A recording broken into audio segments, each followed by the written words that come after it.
Good morning mga kamaster. Ito po, kagising ko lang po. Ito po, pagod na pagod po. Dahil kahapon marami kaming trabaho. Kaya, anong oras na kaya ito? Ay, mga 7 na mala. Ito po, nagpipre po ako dito. Nagpapasalamat sa Panginoon sa umaga na buhay pa ako at sa buhay na binigay niya sa akin at lakas. Yan po, nagpipre po ako dito. Kasi po wala naman tayong magawa kung wala ang Panginoon sa ating buhay.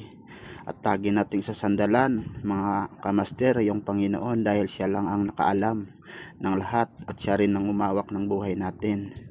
Kaya ito po, pakita ko sa inyo ang aming satellite.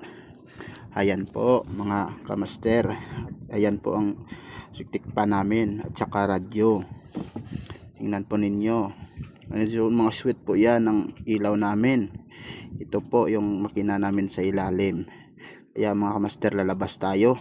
Ito po yung tinatawag na pakura. Ayan yung ilaw namin at saka yung budiga. Tingnan po ninyo. Ito may kasama kami dito sa kabila. Oh. Tingnan ninyo mga kamaster. Good morning. Ito po mga kamaster. Ano po ako dito, nagluluto ng isang kalo-kalo na mayroong karne norte. Ayan po.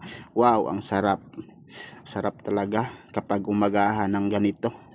Lalo na kapag mayroong aul-ahol dito. Ito po ang yung pakura namin mga